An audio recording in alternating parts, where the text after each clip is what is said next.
मैं दौड़ते हुए सूरज के पास जा पहुंचा। वो औरत हमारे सामने नदी में डूब रही थी और चीख रही थी, बचाओ बचाओ।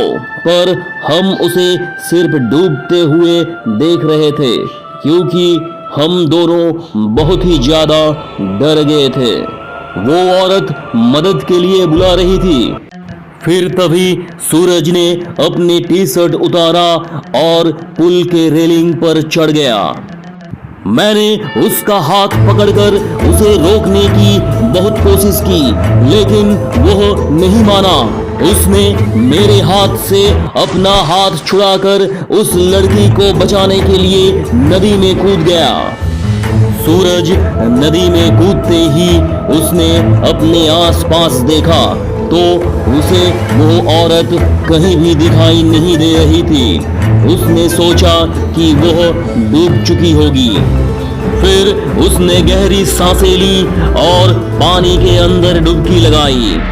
कुछ देर बाद वह पानी के ऊपर आया, लेकिन वह लड़की कहीं नहीं दिखाई दे रही थी।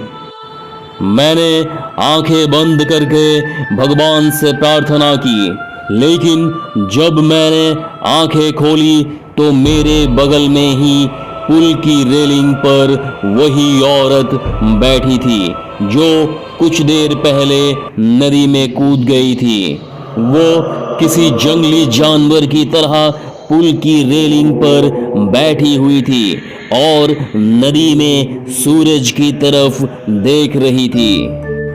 मैं मन ही मन सोच रहा था कि तभी मुझे लगा कि ये औरत नहीं बल्कि एक चुड़ैल है और मैं डर के मारे कांपने लगा और जोर से चिल्लाया, सूरज।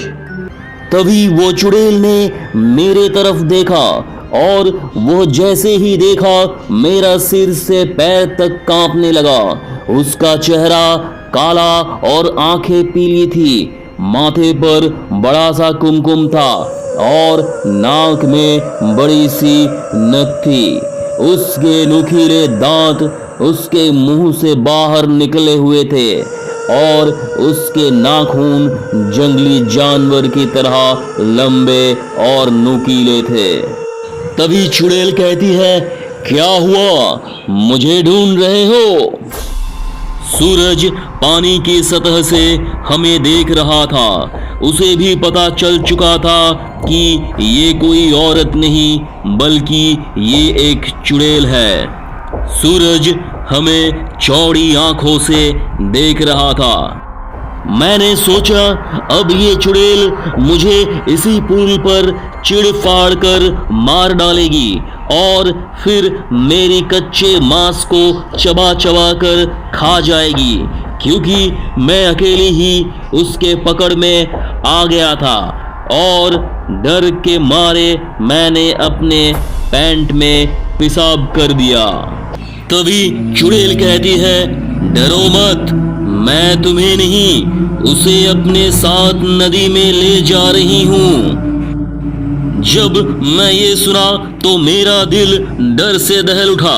मैंने सूरज से चिल्लाते हुए कहा, सूरज जल्दी से पानी से बाहर निकलो, नहीं तो ये चुड़ैल तुम्हें पानी में ले जाएगी।